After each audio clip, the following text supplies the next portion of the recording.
Hey everybody, welcome back to Twist. This is Alex, and today's show is all about founders, what they're building, what they're learning, and how cool they really are. So first up, Jason and I talked to a company called SpatialGen. This is from Launch Accelerator 35, and the company wants to make it possible and easy to both make and distribute spatial video. And during this chat, we also got to learn what it takes to go on stage at an Apple event and how casual Apple is when it comes to public relations. Then we're talking to the founder behind Huxe. It's a personal voice AI experience that operates a bit like radio and a bit like a podcast, kind of merger between the two. Now, if you know NotebookLM from Google and like it, a lot of the folks that built that are now building Huxe. So stay tuned. It's a really fun chat. Then to wrap up, ChessEver from our Gamma pitch competition. It's one founder's plan to shake up the growing chess market and make it better for both broadcasts and better for your friendly local Grandmaster. As a longtime advocate of esports, I love this idea, though I do need to work on my chess game.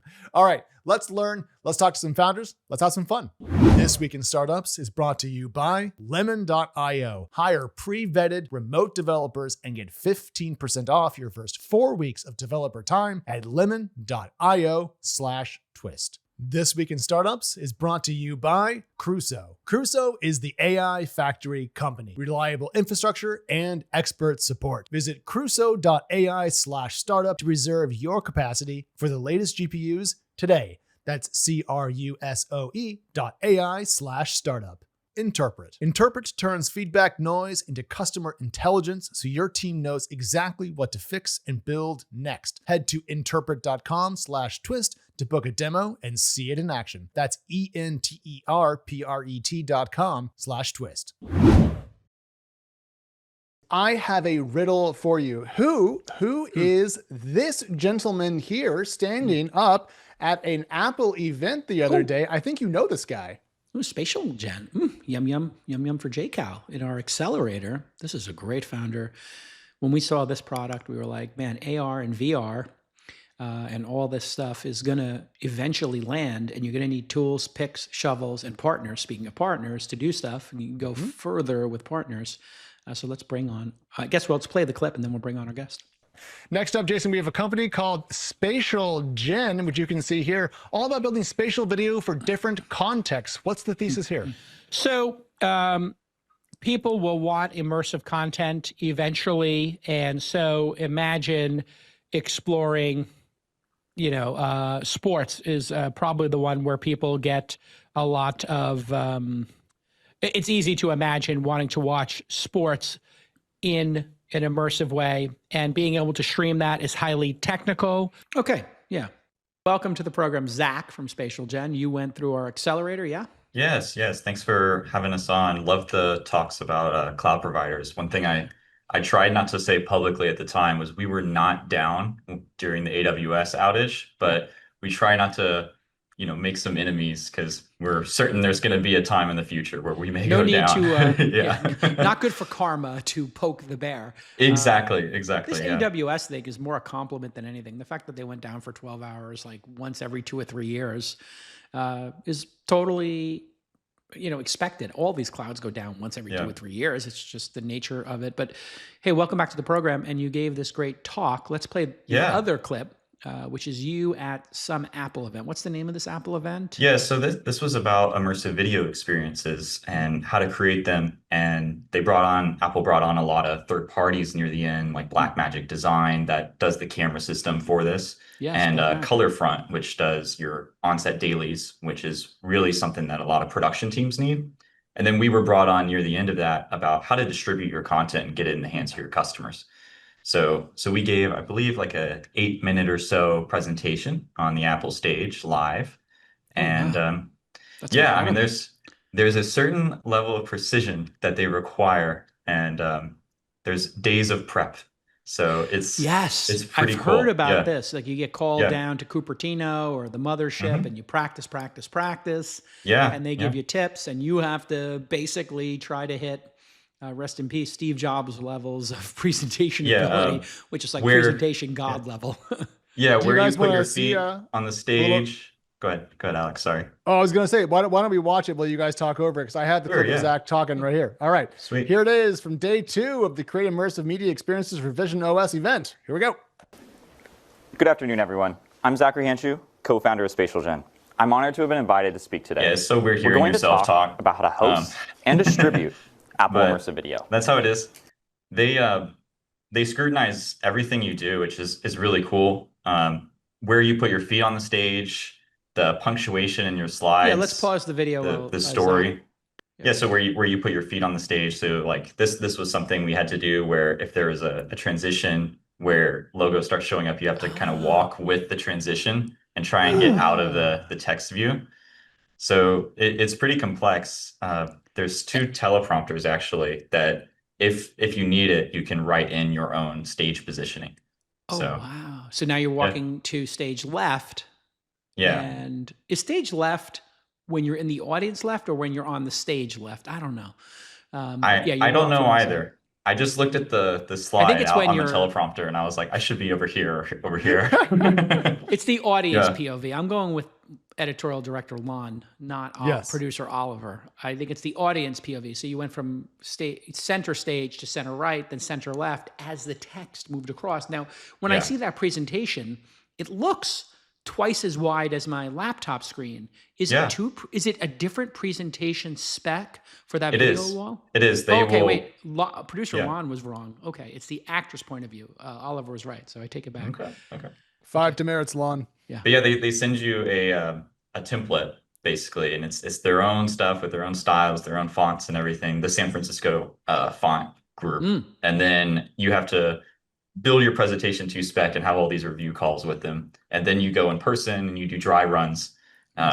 Is it wider though? Is it a double It wide is. screen? It's super wide. The total screen resolution is actually very close to what the Vision Pro is. So if you can think of that entire screen shrunk down and put in front of your eyes, that's the level of resolution and fidelity you get inside of Apple products. So An excellent segue, Jason, into what SpatialGen does. I was about to ask that Oh, question. yeah. So explain in plain English what you do for the NBA or for tennis or for whoever uses your product or service. Yeah, of course. So we're building the spatial cloud. And what I mean by spatial is really 3D media. So 3D videos, Apple Immersive videos, 3D models, Gaussian splats for the US Air Force, really things that live inside the 3D space. There need to be tools that handle these type of uploads that are sophisticated enough to process them and cheap enough to stream. Because going back to old cloud costs, if you are a developer setting up a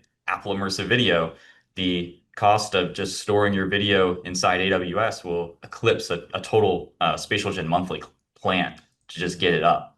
So there need to be affordable solutions that have the technical resources to pull it off, and that's what we provide. What's the demand like for spatial video?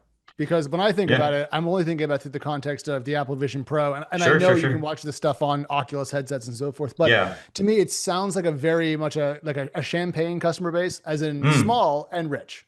Well, yeah, I mean, you can think back to the first Mac. I think it's like $7,000 in today's dollars, right? I mean, this is a flagship real product that's pushing the industry forward. But yeah, we cross stream. There's a lot of demand in spatial video. Enterprise is really where it's at. So making sure that there's live Apple Immersive Video, which is that 16K ingest is a huge priority. 16K. Yes, yeah. So it's 4K televisions worth of data. About that much, yeah. So if you think of that, and the bit rates are higher too. So the level of the data coming out is actually over 30 gigabits a second. So you just can't send that over the public internet. So like you can imagine. Wait, how does it get sent if it's not the public internet? You have a direct fiber line, and that does the encoding on site, and that is then sent out to the CDN where it is streamed from. If you're not listening to your customers and iterating based on their feedback, your startup will fail. So if you're drowning in feedback from support, reviews, calls, it's time for Enterpret. Enterpret is the customer intelligence platform that helps you turn random comments and feedback into actionable insights that help grow your company. Their AI system is already trained on your business and your product. It then reads all your support tickets. It reads all your reviews, call transcripts, and surveys. Then their agents actually update your team in Jira, Linear, Zendesk, and Slack. So this feedback doesn't just sit in some email or messaging thread, but it actually helps keep your team moving the ball forward. Find out why Canva, Notion, and Perplexity are already using Enterpret to stay on top of what they need to fix or build next. So if you're ready to turn feedback chaos into customer intelligence, head to enterpret.com/twist to book a demo and see it in action. That's enterpret.com/twist. So this is not a cheap thing to do. If people are going to do this, it's not going to be cheap. Yeah. If they're going to do it live, it's not going to be cheap. It's going to be expensive.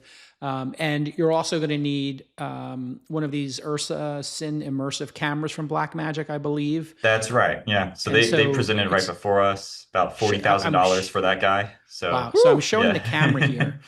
And just to describe this camera, it's got two, I guess those are lenses that look like eyes. So to the best you can, I know this isn't your product, but this is part of the stack.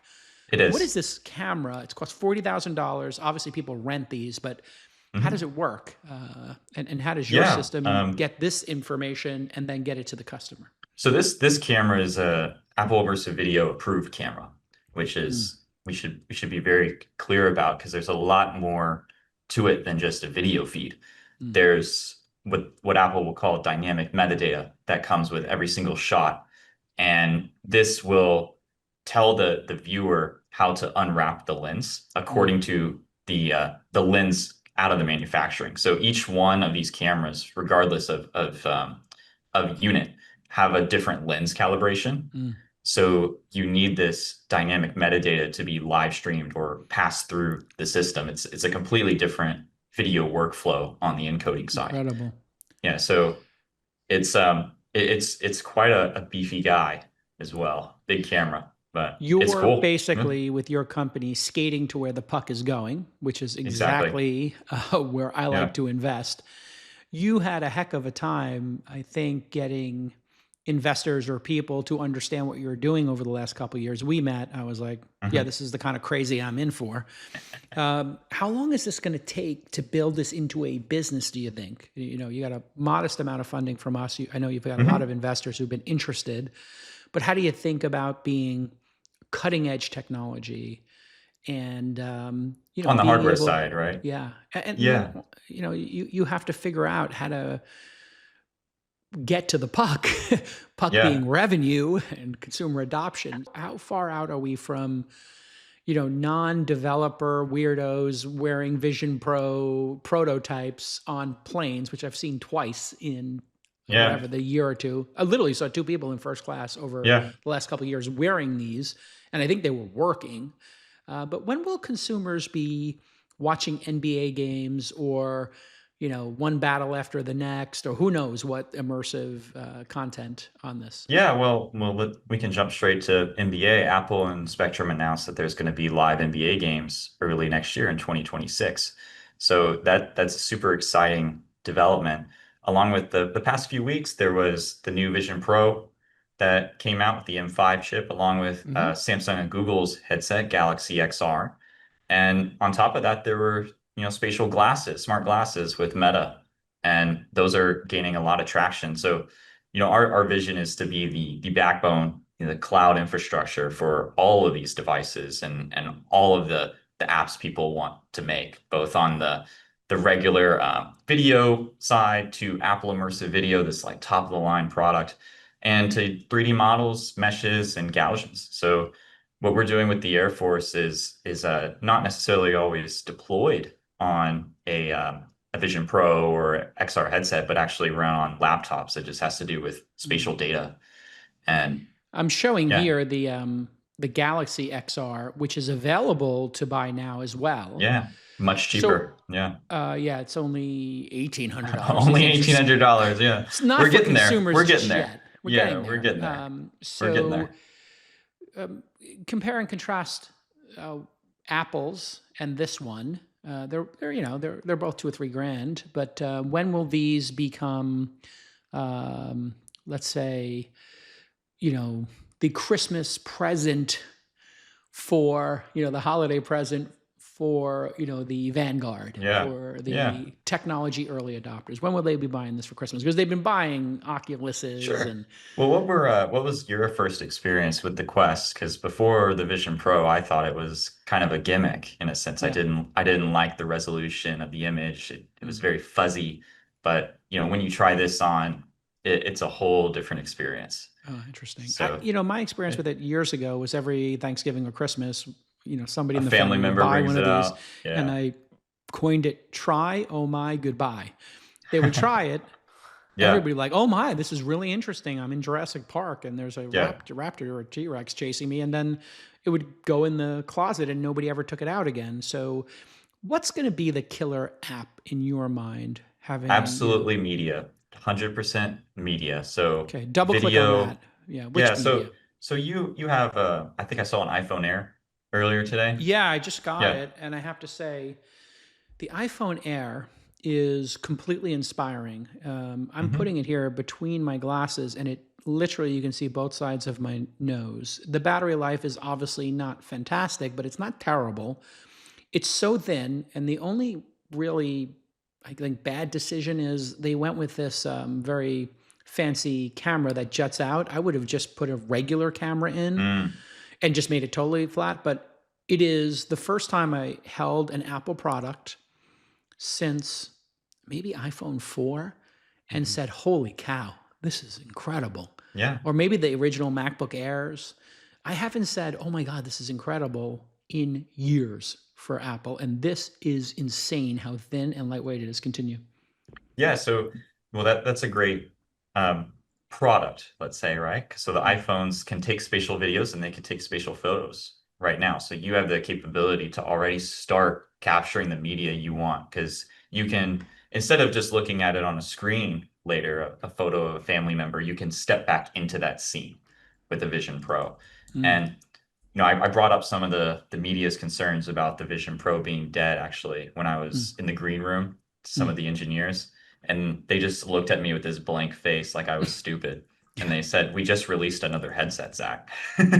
So I don't know if it'll be this year, maybe not necessarily next year, but it's coming. And there is no lack of energy on the engineering side from Apple. They are on top of things. Yeah. So the Vision Pro 2 is coming. They won't tell me if that's the case, but I'm certain. You don't get the free inside information when you show up to do all the demos? No. They tell me what to do. Yeah. So it's their stage. It's their stage. Yeah. I just pulled this up. This is what people are expecting is an M5 chip in it instead of the M2, and 2.5 this was the hours. Announcements. Yeah. So was this the actual announcement? So so this is a refresh, really, to give it some extra power, especially ahead of their deal with Spectrum on the NBA side earlier next year. And the people have been talking about the weight. This is actually increased, but that's because of that dual knit band on the back. So a more comfortable experience. They actually have some metal inside the band this time to help counteract that balance on your head. Well, somebody was telling me that they had on a crane their Vision Pro, they had attached something to the top of it to take the strain off of it. But this would, because there's a strap going over your head, like what are the things that people wear on the top of their heads to push their hair back? I don't know what headbands. Oh, headbands. Well, Jason, you could. A headband would go across your forehead. I'm thinking about the one that my daughters might wear if they have long hair to just push it back. I forgot what they call that. But then there's a strap on the top and there's a strap on the back of your head. This would balance out the weight. It does. Apple has basically, if I'm interpreting it correctly, you tell me if I'm wrong here, Zach. They've said this is a developer kit. We're going to make it. It's going to weigh a little bit more. Obviously, components come down like the iPhone Air. So for now, we want you to get as much resolution, as much of the power, as much of the experience. We're not optimizing for weight. We're not optimizing for battery life right now, correct? It Is seems an interpretation? I would modify your interpretation a little bit, and I'd say they're optimizing for comfort in this latest release, comfort and performance. So Got it. even though that weight has gone up, the distribution of it is much more comfortable to the wearer. So you're going to be able to sit through a full NBA game, and I think that's really what they're going for in the upcoming year. I think I'm going to buy this. I think it's time for me to really start to embrace this and understand it. And if there was actually content, I love the NBA, so I think doing that would be fun. And I also am a little jealous of people using it as their desktop when they're, you know, when they're, you know, on a plane or something like that. I can imagine like sitting there in first class, and you know, I was in a business class seat. I just went to Palm Beach to give a keynote at Morgan Stanley, and I, you know, have my laptop open. I'm going over some sensitive stuff. The guy next to me goes, "I'm freaking out right now. I'm your biggest fan." I said, "Let's take the selfie and get it over with, and let's be normal." And he laughed.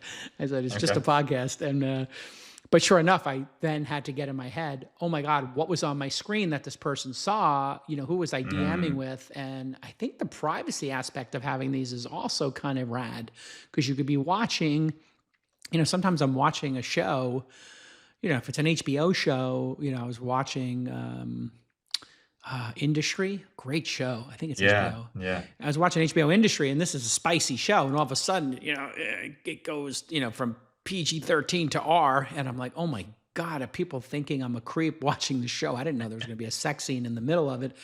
And what if there's a kid who's looking over my shoulder? I was like, I can't watch this show on the plane. I like it for that reason too. It's like your own world. Yeah. You've heard me talk so much on the pod about the importance of renewable energy. That's why I'm so excited to talk to you about Crusoe today. Most AI infrastructure is still powered by fossil fuels, but Crusoe has an innovative energy-first approach. They've actually built a high-performance AI cloud platform that's powered by wind, hydro, and geothermal energy. In Iceland, right now, they're using 100% geothermal and hydroelectric power to deploy the latest NVIDIA Blackwell GPUs on Crusoe Cloud. This is the future, folks, and it's here today. That's how Crusoe is making energy and compute easier to access than ever before. So spend less time worrying about infrastructure and more time building. Visit crusoe.ai/startup to apply for $100,000 in credits for virtualized NVIDIA GB200 NVL72 on Crusoe Cloud, pending availability. That's crusoe.ai/startup to apply for your $100,000 in credits.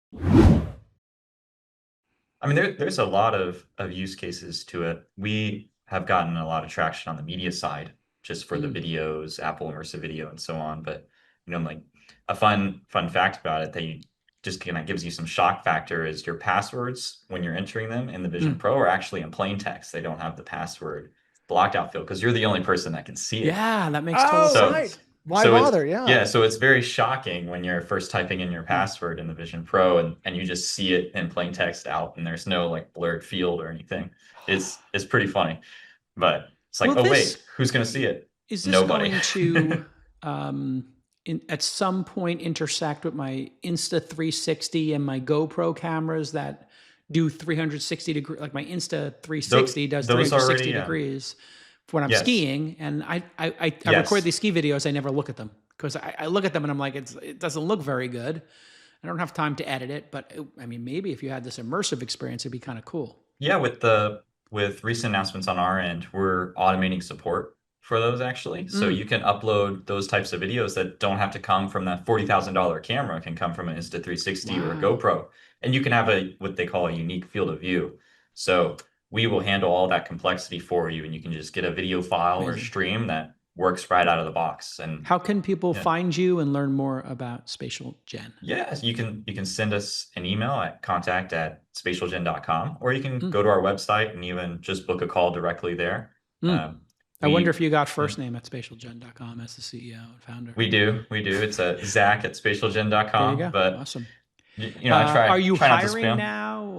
anything you need that we can be helpful with as early investors in the company, or a shout out we can do right now? Do you need any particular positions currently filled? raising. We're currently raising, but great. we're not hiring just yet. We will after the raise, but going to stay Awesome. pretty lean. It's just the two of us right now. But, Oh, wow. Yeah. Good man. Yeah. Well, this is when we like to invest in startups when they're in year 0 or year 1, because we feel like if we're involved, we can really help, hopefully with our Whisper network, introduce you to the right people. People don't know about the Whisper network, Alex. It's been helpful. Been using it. Oh, you've been using it? We have, Describe for people what we built and how it's helped you and anything we could add to it. Yeah, basically you can go into the Whisper network and you can look at investors that you may potentially want a connection with, and you can find out if someone on the launch team has, a relationship with that person. And then you can reach out to that individual on the launch team and ask for an introduction and, give your reasoning behind it. And hopefully they introduce you. Yeah. I have been a little aggressive with it. There's a warning not to send too many. So I sent quite a bit last week or the week before, but I think they've been sending them out. So it's been cool. Yeah. So what we did was, Alex, just to help founders, because of our track record in the industry, investors like when we send a warm intro, but Sure. we needed to have a way to track this and process it and build systems. So I've been building software internally. We built this Whisper network software. So when someone like Zach is looking through our database, it's getting close to hundreds and hundreds. Yeah, I think it's getting close to 1,000. I set a goal of getting to 1,000 for the team. We don't want everybody. We want people we have relationships with. So I told the 12 members of the investment team, if you each have 50 people in the Whisper network that you've built relationships with, I want you to email them and just say, hey, here's where we invest. Would love to understand where you invest, or we're co-investors in this company. So if, let's say, SpatialGen were to have Sequoia and the partner at Sequoia was Stephanie, and I was the contact with Stephanie because I have the best relationship with her. When the next SpatialGen comes out and, this other firm, we have 1,090 in there. Great. So we broke 1,000. Good job. New goal, 1,500. Let's go. Then instead of having somebody email Stephanie at Sequoia cold, I would say, Stephanie, congratulations on the SpatialGen announcement at the, Apple thing. By the way, we have another company in our portfolio. They're doing something in AR and they would love to meet you. Would it be okay for us here's the capsule from the founder. If you'd like to take the meeting, we can introduce you, click here, or you can just reach out to them. Here's their contact information. Here's their mobile phone number. Here's their email. So we're just trying to creep that velocity. But the other important thing is something Alexis Ohanian inspired me to do. He built a software system where they keep track of everything they're doing for their founders so that they can say to other founders, hey, for Zach, we did these 17 things. Here's the evidence of it. Alexis retweeted something for him. He came on, in our case, he came on This Week in Startups on these 2 dates. Oh, they spoke at this event, and we introduced you to 72 investors through the Whisper network. Kind of keeping track of all the work we try to do for founders. Because sometimes founders, Zach, you're not going to believe this, but if they become incredibly successful, they're like, what have you done for me?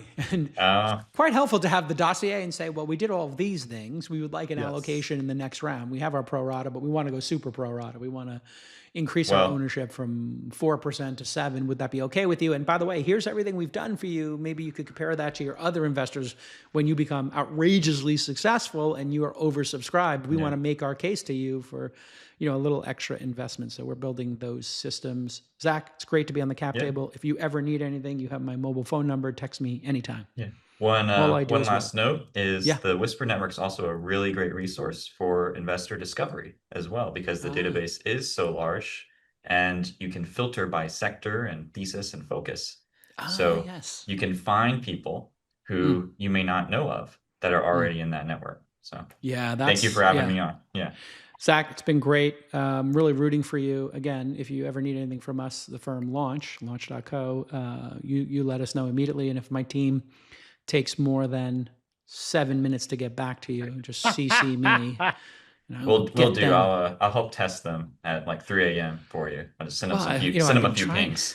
I've been trying to explain to the team that we need to match the work effort. Speaking of 996, we have to match the effort and the responsiveness of our founders. When we ask our founders for something, they get back to us in minutes. When they ask us for stuff, are we getting back to them in minutes, or are we getting back to them in hours or days? You know, like if once you get into like days to get back to somebody, I just think it's disgraziad. You got to get back to people at the pace they get back to you. Zach, continued success. Thank you. All right. Man, I'm so excited about this startup. I'm so excited. I mean, the crop of startups we're hitting right now, I was telling you before we got on air that, you know, things are firing on all cylinders. Our Founder University program, where we work with, you know, companies like Zach before they're even incorporated. You don't even have to be incorporated to come to founder.university. We do it 3 times a year here in the US. It's a virtual program, but we do have some in-person components. And the first week in November 3rd, 4th, and 5th, I will be in Riyadh. Mina.launch.co. This is the Founder University website. We've had thousands of people go through the program. And then if you go to mina.launch.co, you'll see that we partnered with the PIF, Sinabel specifically, which is their venture arm, to bring Founder University to the city of Riyadh. I will be there for 3 days, and we're going to host it at Sinabel's offices. I'll be doing 3 dinners, Monday, Tuesday, and Wednesday night with different, you know, so many fascinating, interesting people in the region doing great work. So I'm very proud of that. And just this week, we signed another city. Oh, I didn't know that. Congratulations. We're not going to announce it yet, but it's Providence, Rhode Island. Yes, no, it's another international city. So the Founder University program continues, and the empire, the sun will never set on the Founder University launch empire. And we're also going to be announcing another city for This Week in Startups. So there will be a regional weekly version of This Week in Startups in another city soon. So we're going to take This Week in Startups, the franchise, and have it in, hopefully, there's like 4 regions I really want to do. So there'll be an Alex and Jason, not us, in each of these different regions. You can imagine maybe one in the Middle East, one in Asia, one in Europe, et cetera. So that we'll franchise, in a way, This Week in Startups, and then we'll have those Alex and Jasons come on the program, Alex. This is my grand vision. I love it. You know, there'll be like an Alex and Jason pairing, or Jason and Molly, or Molly and Alex, pick it. And they'll come on the show with us, and we'll do a little promo for who's on their episode this week and what's going on in, let's say, China, Japan, Singapore, what's going on in Europe, what's going on in South America. So we're looking for those type of partnerships. Typically, we partner with a government agency that's trying to grow the region, or a top sovereign wealth fund that's looking to increase deal flow. Founders, let's be real. Finding the right developers is really hard when you're trying to run and scale your startup. But Lemon.io can save you time, money, and a ton of headaches. They've pre-vetted high-quality developers, and they've ensured that they're experienced, result-oriented, and that they're seeking competitive rates. These are hand-picked devs with a minimum of 3 years of on-the-job experience, and only 1% of applications to Lemon.io are accepted into their program. So forget the long, drawn-out hiring process. Lemon's going to match you with a skilled developer in just a few days. And they're not just recruiting talent either. They're helping you integrate them into your team. And if anything goes wrong, Lemon will find you a replacement developer ASAP. We've had a ton of launch founders work with Lemon.io. So go to lemon.io/twist and find your perfect developer or a tech team in 48 hours or less. Twist listeners get 15% off their first 4 weeks. That's lemon.io/twist. LEMON.io/twist. If you're a listener of the show, you know that we are big fans of NotebookLM here at the show. It's Google's research assistant, and as it turns out, 3 of the folks behind that app actually left Google, spun out, and decided to build something for themselves. So what did they come up with? It's an app called Huxe. It's essentially an audio-forward personal AI app that I've played with and I really, really like. To tell us more about Huxe and the company behind it, please welcome to the show its co-founder, Raiza Martin. Hey, how you doing? Hi, Alex. Thanks for having me. I'm so glad that you're here because I love playing with new apps, and I got to play with Huxe, and frankly, I really like it. But instead of me butchering an explanation of what it is and what it does, why don't we just ask the expert, what have you built? Oh, amazing. Well, again, thank you for having me. Really excited to talk about Huxe. It's super new, but what it is it's personalized and proactive audio. And so it's a little bit of a mouthful, but the way that we think about it is instead of writing prompts to try to get value out of AI, Yeah. what if we could just generate interesting and thoughtful content for you automatically without you having to do anything? So one thing I have noticed when I'm talking to AI with typing is that it does feel kind of slow at times, even though, not to brag, but I can type pretty quick.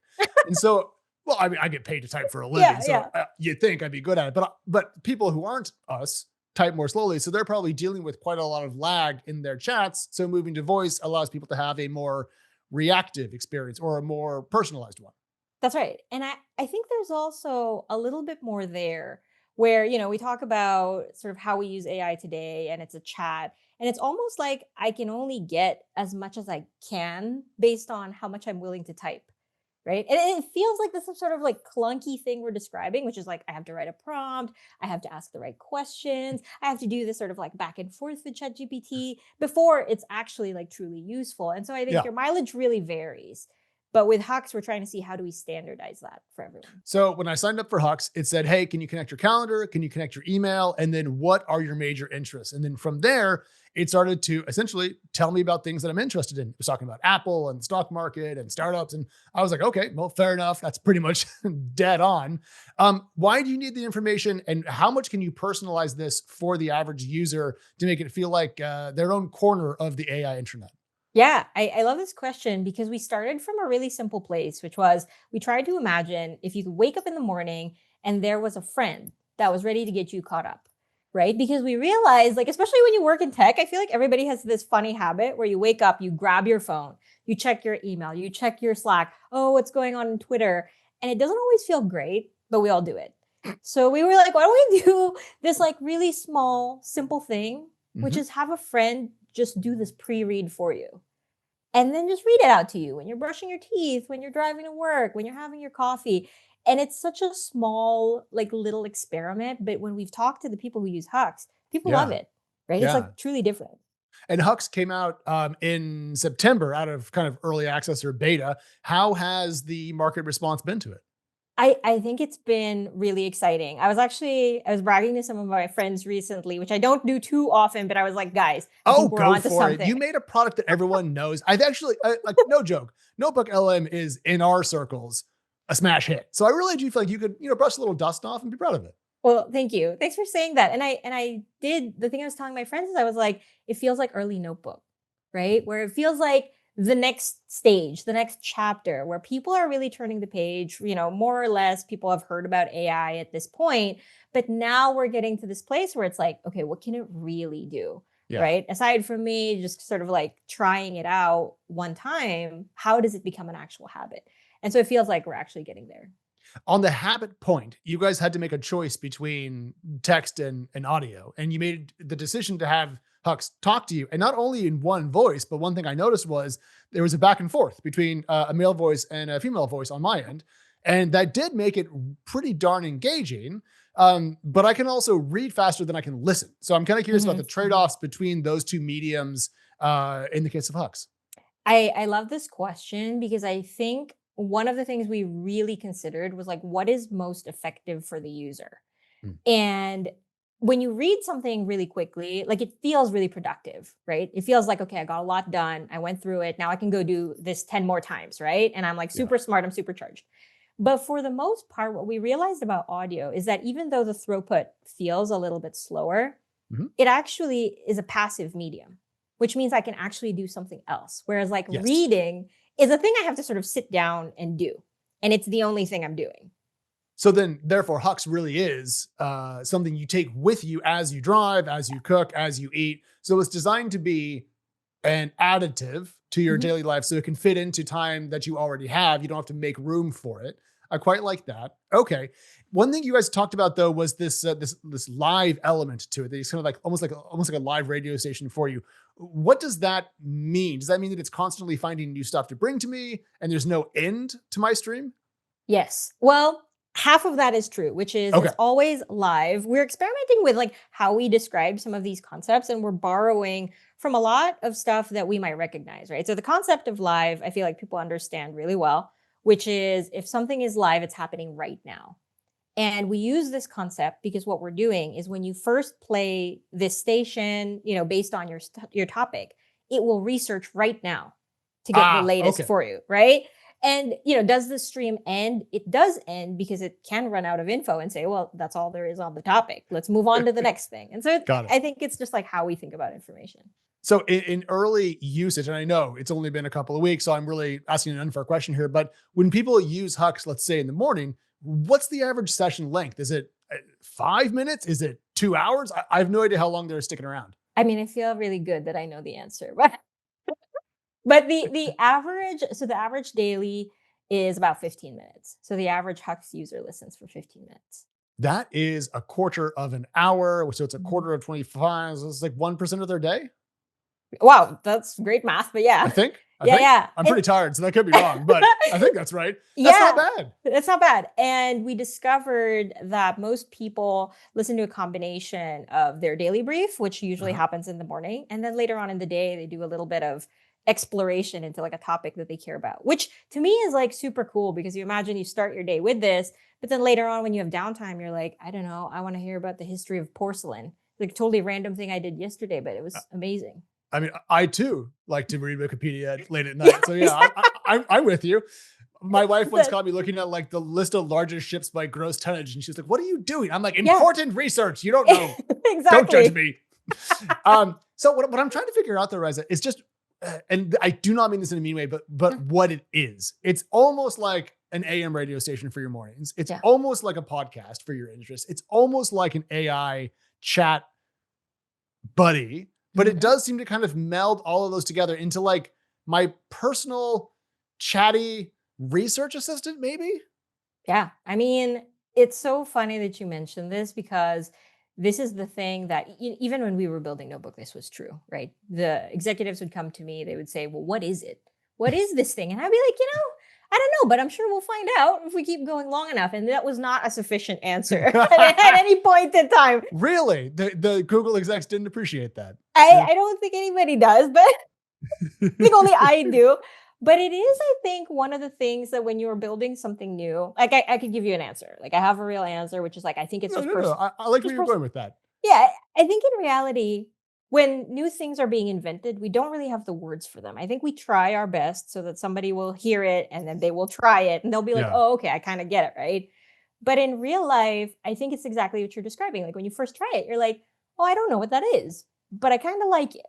Yeah. And I think that's the type of thing you should be building. It's cool. It's weird.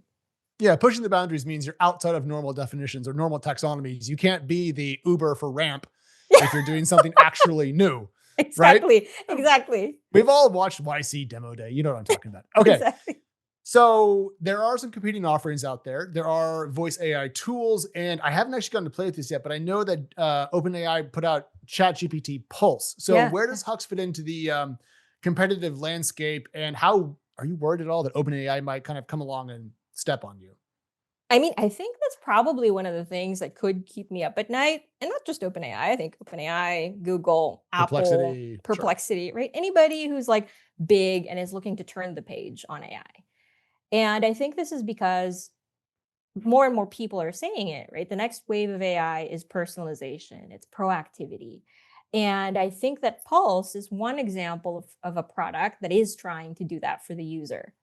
And so I think about it two ways. I think on one hand, like that's super exciting because they have a tremendous user base. It will certainly help me validate whether or not people really want that. Yeah. And on the other hand, I also think about it as how different can we make our product, right? Not out of principle. Like I don't want to be different like for the sake of it, but it's like it is interesting to think about what things could we learn that OpenAI is not learning. And so I think about it very simply. I try not to lose any sleep about it and just keep going. So one thing I've heard from a lot of founders that are building anything consumer facing that is distributed through the App Store is that it's just super hard to break through. Yeah. I'm curious what you guys have done to try to, apart from I saw your coverage in TechCrunch and so forth and coming on the show, but like, how are you breaking through to the mass market on the App Store? Because it's fine to evangelize to us in the tech world, but we're already all dweebs who love to try things. Yeah. Well, I do think of it sequentially, which is hey, if you can win some of the early adopter audience and you can really understand what's resonating with these people, I think what that allows us to do is to lower the bar more and more and more and more, right? Because I think that's what early adopters are really great at, is really saying, hey, this was great for this reason and it was really terrible for this reason. And that helps us think about, well, for every next user that uses it, how do we make it easier for that person? And ultimately, if the product is good, I think it will just spread, right? Like we all know normies. And so imagine as we meet these people in our lives, we're like, hey, have you heard of Huxe yet? Have you tried Huxe yet? And I think that if you can accomplish that organically, then I think you think about, okay, how do I break through and amplify it? Yeah. Actually, when you put it that way, my spouse, who is not a technology first person, she's in the medical world. I could see her actually using this on her commutes because she does like to listen to podcasts here and there. And often she runs out of episodes of the shows that she likes to commute to. And she's also, I mean, she's got more advanced degrees than I do. So she's very smart. And so probably tickling her brain would be a great way to spend her time in the drive. So yeah, I can see it spreading that way. But is word of mouth enough? Is that enough in 2025? Or is that I mean, that to me, it's a great question, but I think it also speaks to where we're at. And I experienced this on NotebookLM, which was like, especially at Google, where I feel like the urge to pour money on something is like, right, I certainly could, and you just like go and you say, I need marketing budget. That's the thing I need. But I think you need to have a lot of discipline in the super, super early days because it's easy to sort of artificially grow your product. But I think the question is, why would you? I think that ultimately you do need to put some gasoline behind it when you feel like you're onto something. But I think you need to have a lot of conviction about what that loop looks like before you do it. And so for me, I think definitely need to spend money, but for us, not yet. totally? So then I guess what are the signals that you are looking for to confirm to you in the next, I don't know, 2, 3, 4 quarters that you have reached sufficient product market fit that you do want to put marketing behind it, maybe raise more capital and so forth? I mean, to me, the only thing I really care about is retention. I think of all the metrics that I look at, I only really look at retention. Like everything else is sort of a supporting metric that explains it, or the lack thereof. Sure. And I think once you have retention, you organically have the next thing, which is you start to have organic growth, which is every new user you onboard creates 2 new users, right? Yeah. And so I think you just want to make sure you have both of those things. And hopefully it doesn't take us, 2 to 3 quarters to get there. Hopefully a lot sooner. I was trying to give you a lot of room to experiment and play. And I mean, 2 quarters in AI time is like 5 years in the SaaS era. So it's a fair point. It's a fair point. What's going to come next in the app? Because I know that I can talk to it. I know that it can read my email and my calendar. What other data might you bring into play? And then does it ever start to ping me without me going into it to say, I would like my personal live briefing now? Yeah, I actually feel like that's a bit of a read into our roadmap. And so there's a couple of things that we're going to start doing. I think one is just applying overall polish on the experience because we've hit this interesting milestone where we have really good retention now. But people is that a 30-day number, 60 days? Is that a daily usage? How do you guys measure that? I look at it at the daily, weekly, and monthly retention periods. But the funny part is we're now at a point where the people are sticking around, but they're angry. When people write to you every day and they're like, hey, what's the deal? Did you fix this yet? It starts to feel quite different, right? Where you're like, wow, these people are the loyal core users. We better start fixing some of this stuff. And so that's the first thing. The second thing is exactly what you described, which is, okay, now that we've had an opportunity to really understand sort of the timeliness that people expect from this type of data, now we can start doing notifications in a not so annoying way. And so essentially prove that you're delivering what people want. And then if you send it to them, they won't be annoyed. Unlike, for example, the Uber Eats team. By the way, Uber Eats team, back the fuck off. Uber Eats sends me a notification like every hour. And I'm like, guys, I'm not that hungry. Dude, sometimes I ordered dinner on Uber Eats, guilty. And then an hour later, it's like, hey, did you know KFC has 10 for 1? And I'm like, I can't move right now. I'm full. I'm glad that it's not just me. I was starting to feel a little sensitive. I was like, no, I do not need a BOGO on wings. Like I'm about to go to bed. Or my favorite is, as a recovering alcoholic, they're like, hey, alcohol delivery, 21 plus 50% off. And I'm like, guys, you do know I don't want to go back to rehab. It's rough. Jesus. Where were we? Oh, right. Okay. So thinking about the company, I know you guys raised 4.6 million, Conviction, Genius Ventures, Dylan, who I like, and Jeff Dean from Google. Solid set of folks, good amount of money, lots of runway to experiment, I presume. How long does that capital last you guys? Well, we still have, as my investors call it, pretty much all of it. And so I think, as we start to turn the wheel on maybe more complicated things we want Yeah. to do, maybe we'll eat more of this capital. But yeah, I mean, the way that I think about fundraising is really just as a function of like, do you know how to deploy it, right? Do you have a plan for how to deploy it? And so I think that will coincide with sort of the next phase of like, once I feel like we've squarely got a loop, we've got great retention, that's when we'll do it. We'll raise more money. All right, one last question for you, which is about the underlying models that power Huxe. I couldn't find anything about this, so I'm curious, what technology are you using? You better say Gemini or your shares will invest. And and also, through your time at NotebookLM and through into Huxe, how quickly have the models that you've leaned on to power the underlying intelligence improved? Because from where I sit, they seem to be improving pretty quickly, but I'm curious in a more real world application if that holds up. I really appreciate this question, and that's a keen eye in terms of like how we never talk about the models that we use. The main reason is because we probably use most of them, most of the commercial okay. models. We've discovered that they're really great at individual workflows in the app, but not all. So not one of them is great at all of the workflows that we run. And that to me sort of speaks to your next question, which was, are the models really getting better? And I think the answer is yes, but they're sort of not kind of uniformly getting better across all the things that we do. So one big, thing we do in the app, for example, is writing content. Yeah. Right. And trying to write really good, engaging, interesting content that humans are willing to listen to. Like, I don't think even humans have figured that out. And so it's quite funny to try to be like, oh yeah, right, I'm gonna go get a machine to do this. But it's really quite difficult. And we spent a very long time trying to do that across all the things. And what we discovered was we kind of have this sort of like hodgepodge approach. And so I would just say that the models are getting really good, but it still requires a lot of engineering. Okay. Well, there's also an implied point in which you still have most of the capital that you raised, and you're using a bunch of models from different providers, and you haven't torched all of your money, which implies that not only are the models getting better in certain places, but they're actually cost effective to run as a group. Do you guys ever make model selections based on cost, or is it currently more predicated on quality as you see it? So right now we over-index on quality, like Yeah. super, super strongly. I would say like the top two things we index on are quality and latency because of the live component, right? And so those are the two things. But cost is real, especially as we, have higher and higher retention. The cost goes up and up and up. And we were like, okay, now we have to try to optimize this and make it a little cheaper. All right. Actually, I'm going to squeeze in one more here. How long until I can pay for Huxe, or are you going to charge me in a different way? We've thought about it. I think there's definitely a subscription model that we could probably deploy in the very near future. I really would like to hold out for something that allows it to be free, like better ads for everyone that's not annoying. I would really like to, because I think we have a really, really good foundation for that. Okay. One request then.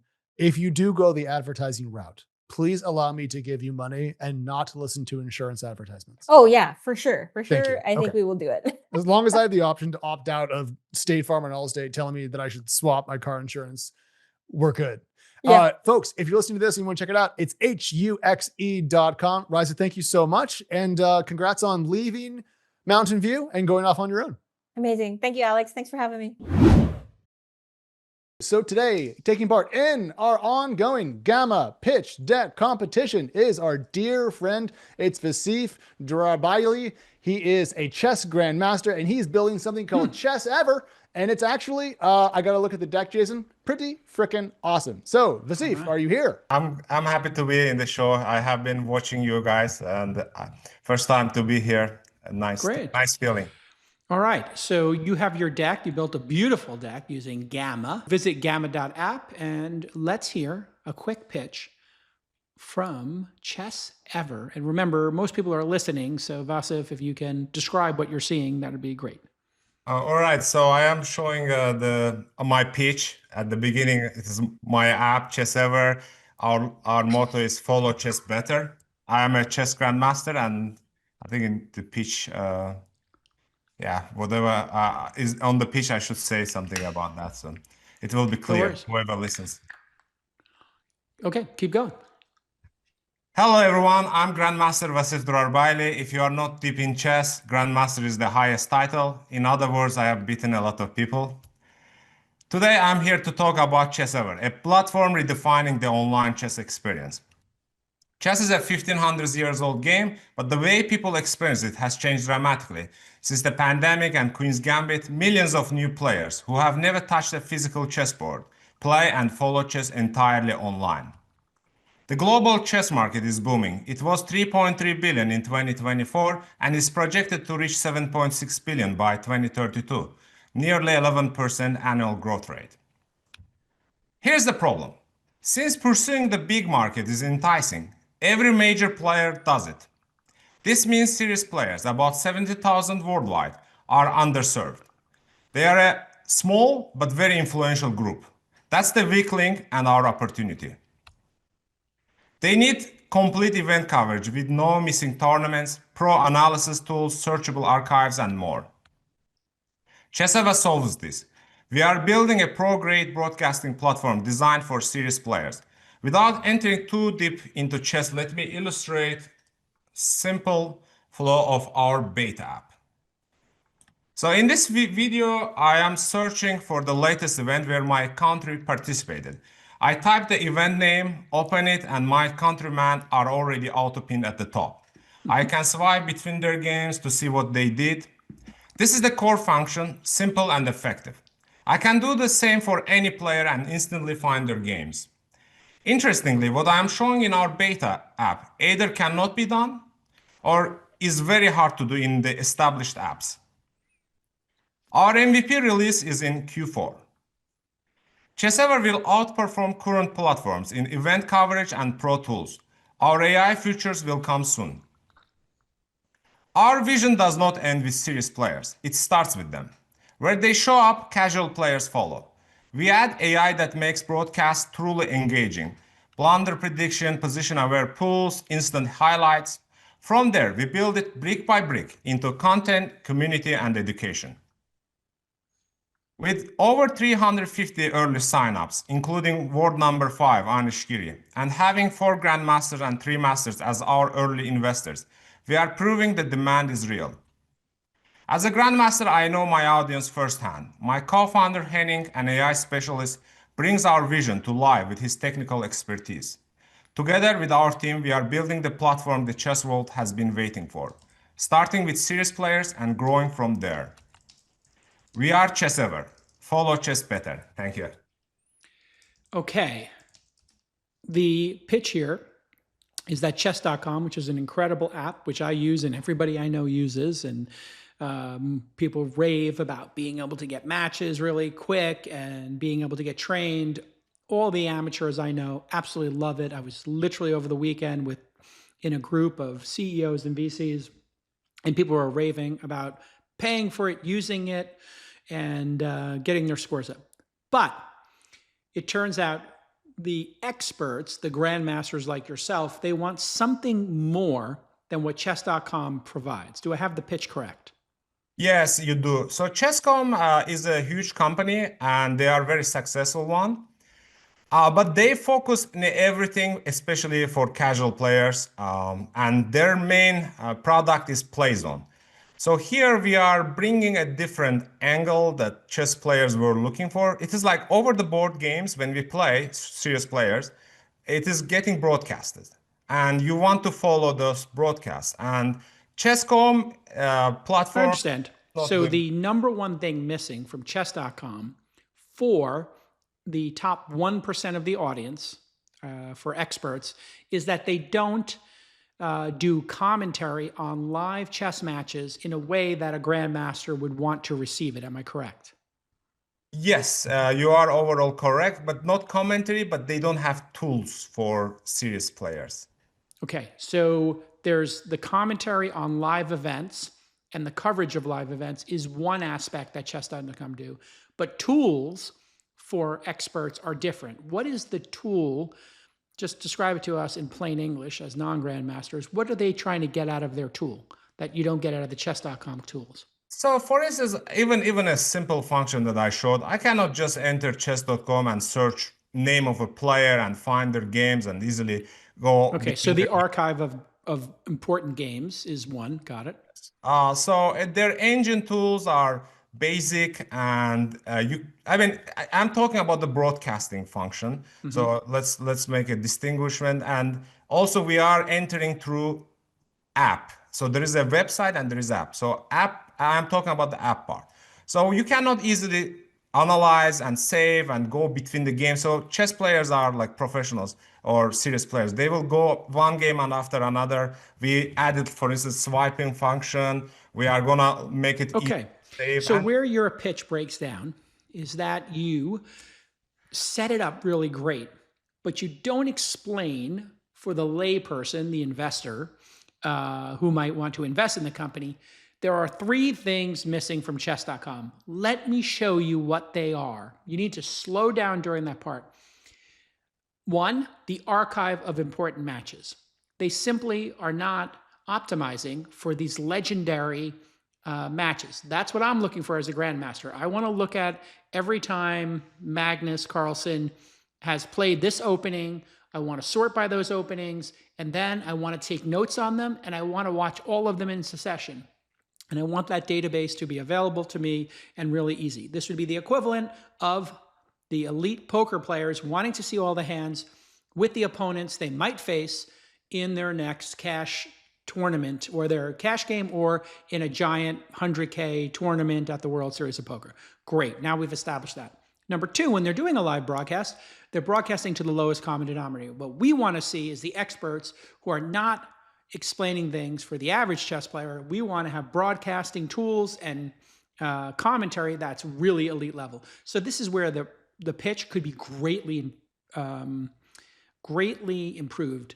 You're talking about like all types of different features, but you have to step back and big picture it. Big picture, and eventually all the people who are, we want to build this into a community. We believe that they will pay not just $100 a year, we believe they'll pay $500 a year. Is that true? Will these folks pay more money than the average chess.com person, or are they cheaper? Thank you for the feedback. So I think one of the goals we are trying is not to have a much higher than chess.com price, monthly fee. And yeah, mainly you have a good point that we are gonna target serious players and we will offer them tools that are not offered right now. Additionally, we are gonna add, since my co-founder is AI specialist and currently you cannot find AI in any broadcasting, we are gonna make also very engaging. But our goal is not charge very high fees. No, it's not. So our goal is simple. We will make our free version is better than anyone else, and our premium version will be better. This is basically freemium model that we are building. So the challenge with this then becomes, if chess.com is making $100 million a year, you're going to take the top 10% of the market and make $10 million a year. If you're going to raise venture capital, that's a challenge because you've basically said we want less customers, at least to start, and then we're going to go to the other customers. I think you should, I think you're onto something with getting the elite people. I wonder if there is a way, once you have the elite people hanging out here, to figure out a way. So just think this through for a second. I was talking about a company called Tonebase we have that we've invested in, and we've invested in the company 4 times, I think. We're so enamored by it. Pull up Tonebase, Alex. This is a really good corollary for you. Tonebase is not for people looking to learn to play guitar or piano. That's another one called Musician. We are investors in Musician as well. One of them is it's like chess.com, and one of them is like ChessEver.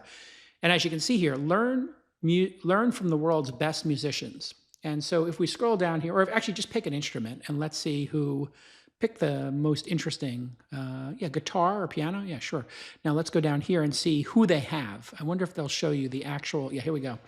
So if you look here, they now have very famous people from legendary pianists, and I think you could scroll to the right and see more of them, and you can go to training with them. If you click on one of those, and you did Claire de Lune, you picked the right one, now they've made these. So they've made Masterclass, Vasif, as you can see. And this, for the person who is a serious musician, has never existed before. This is what you're building. I wonder if you could say, here are the greats and here are their classes, and then you could split where like live classes or tutoring, once you have all them on it, instead of trying to make $100, you could let them in for free.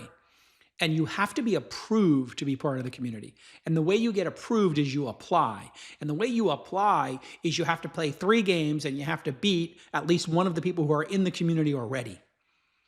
Now, it's hard to get into. You have to be invited, or each grandmaster can invite 2 players. You build this community, and then if people like myself want to come, I can buy my daughters a chess lesson if they really got into it with Magnus or whoever the great one is. What do you think of this idea of win the elite, the top 10% of the audience, and then bring everybody else in to have access to the elite? So when our goal is just the beginning. It's our beachhead, but at some point we will enter the market for education, that which you are talking about, to have access to elite players that they can. So right now we have other platforms on the market that sells some stuff that amateurs want to have access, even talk to them, etc. Yeah, that's in our roadmap at some point. But as a beginning, it is easier to start where there is no competition. So that's my goal with this broadcasting feature, is that there is almost no competition because no one builds for serious players. And I love I love that you're going after the high end. I think you haven't figured out what the killer app is yet, and that'll take a little time. So you're in the phase we call triangulation and finding product market fit. So when you're triangulating this and trying to get to product market fit, it's good to try a couple of different things and see which one actually clicks. One of the things I noticed when I just typed into producer Claude AI, what do grandmasters want to know when they are watching grandmasters play live? One of the things it said is they want to understand their tactical strategies, et cetera, their emotional control, all that kind of stuff. But one of the things it said is they want to guess the next move and compare their move to what the grandmasters were doing. Here's an interesting idea. If you watched it on time delay and the live person, instead of watching them play this, 10-minute match, I don't know what is the average match when Magnus plays? What is the time that they typically play? Magnus recently is against the classical control, which is a gold standard in chess. We play 5-6 hours basically. Perfect. Classical one. Okay, so he likes the speed chess. Classical, it's a 5-hour match. But let's say it is a 5-hour match. I think, or even if it's a 15, pausing the telecast and then allowing the community to talk about, like if you had 5 people and the 5 people each gave what the next move should be, what they would play and what they believe Magnus will play. And then they lock it in and then you actually play the hand and you see if there's consensus. There is a version of this, which is when you're watching poker commentary, they'll be like, well, this is obvious. There's 2 choices here. One is they could slow play this hand. They've already got the nuts. The other one is they could put a small bet out, but that might look suspicious. So I think what you want to put out here is a 50% of the pot bet and hope the other person raises. Then you can call, and now it's going to maximize whatever.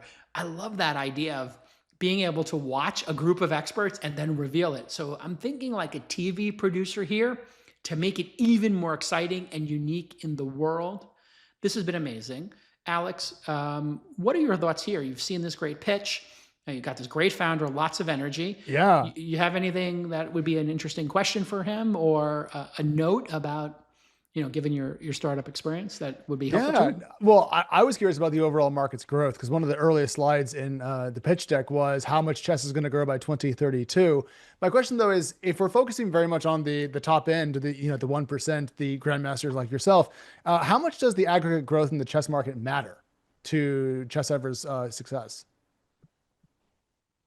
That's overall showing the interest growth, and it will matter eventually when we are targeting the bigger group, casual players. At the beginning, it doesn't matter as a stage 1. our group. For us, it doesn't matter right now. Okay.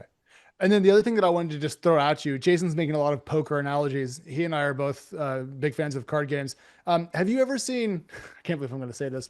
Have you ever seen Hustler Casino Live? It's a poker live stream.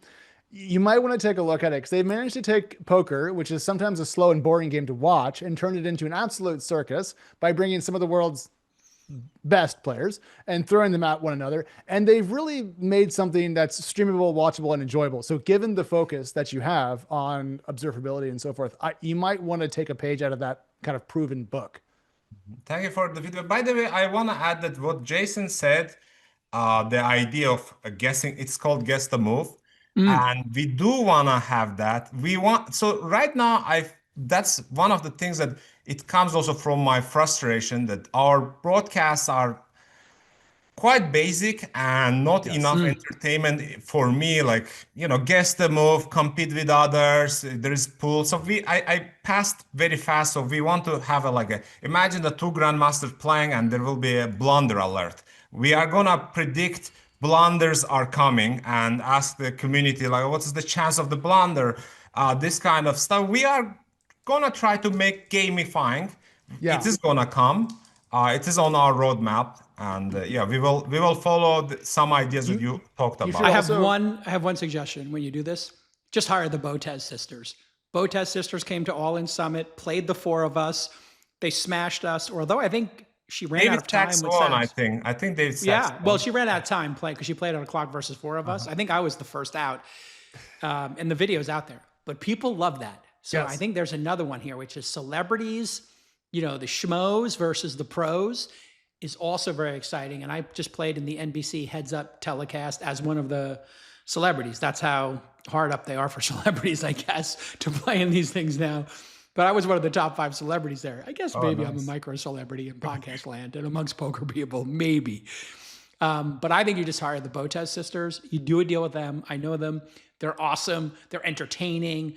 They're spicy. They get into it. They're just great like YouTubers. So I would try to find those type of folks to build this. You did a great job. You went to Founder University. You went to our Founder University. Is that true? I am learning, and it was a great opportunity. I have already learned quite a lot, and still learning. When did you go? Are you in the current class? Or yes, in the current one. You're in the current class, F11. Yeah. Fantastic. Whose pod are you in? Maddie's. Oh, Maddie's awesome. Maddie's in the HQ, and she is running the syndicate for me, just so you know. So we have our syndicate. I think if you can get this tightened up into one really great device that you can ride to sustainability, which would be $500K a year in revenue, $1,000 a day in revenue. If you can get to that sort of level, coming to our accelerator, and then we could help you with the pitch to really try to get VCs to understand it. And it's the reason we started Founder University, Alex, is because we meet founders like Vasif all the time. They know the market.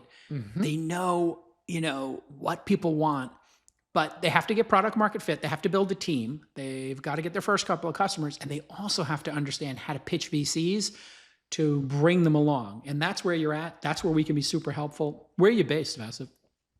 Illinois. Yes. Fantastic. I think you got something here. Tell me about your team. Are you a solo founder? You got co-founders? No, I have my co-founder Henning. He's an AI specialist and chess enthusiast. Actually, it sounded to me like he came during the pandemic boom. He learned chess. So that's another great thing that it brought. Actually, another developer who also watched the Queen's Gambit and got into chess. So amazing. That helped us to build the team, actually. I want you to have another tip for you here, since we're going deep. If you pull up FitBod for me, Alex, the FitBod team, I want to show you a picture of the FitBod team retreat, which I don't know. It was in Austin, and I'm trying to find a picture of it. If they actually had a FitBod, if they actually posted it, maybe one of the founders posted it to their, one of the FitBod founders posted pictures of it to their social media. Anyway, going through them. The FitBod team, and I think it's FitBod app. Let me find their, fitbod.me. This reminds me of you. This is another elite group that went after the top 1%. Do you see my screen, Yes, I do. Vasif? So like Tonebase, Fitbod, which also went to our accelerator, just like Tonebase went to our accelerator, we have some great expertise and affinity for what you're doing.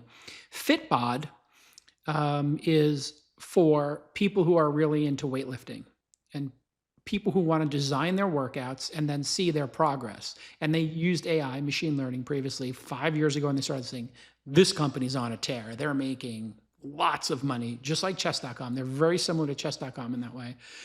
15 million downloads, 120 million logged. You need to meet the founders of these two companies, Tonebase and Fitbod, because you're doing what they did, which is they said, Tonebase is not for people who want to learn how to play Dylan songs on guitar or just play Brown Eyed Girl. And Fitbod is not for people who just want to have great biceps. It's for people who are really into it. But the lesson, Vasif, was one you've innately learned, which is when you hire people who have the skills you need, great developer, great marketer, whatever, but also have passion for the topic. So if you made a 4-quadrant chart, and one of them was how qualified they are at their job, and the other one was how passionate they are about the topic. If you can find somebody who's a 10 of 10 developer and who is obsessed with chess, you don't have to motivate that person to do great things. That's why when we hire people here at the Launch Fund, we need people who are obsessed with entrepreneurship and technology and startups. Then I don't have to tell them, hey, you should work 50, 60 hours a week and make this your career. They're like, I want this as my career. I love startups. So when you meet somebody like Maddie, she's obsessed with entrepreneurship. She's obsessed with startups. I don't have to push her. I have to keep up with somebody like Maddie. I have to keep up with somebody like Lucas or Oliver or Marcus on my team because they're so passionate about it. That's a key, hidden skill you'll have. All right, great job. So a lot of show today. We did a lot of show. We did too much show. We've been talking for some time. It is true. I love doing too much show. Vasif, congratulations. Enjoy your time in the Founder University. If anybody wants to come to Founder University, founder.university. If we do a good job, the only thing I'm going to ask of you, Vasif, is 2 things. 1, you write us a testimonial. Mm-hmm. And 2, you tell us what we could do better. Do we have a deal?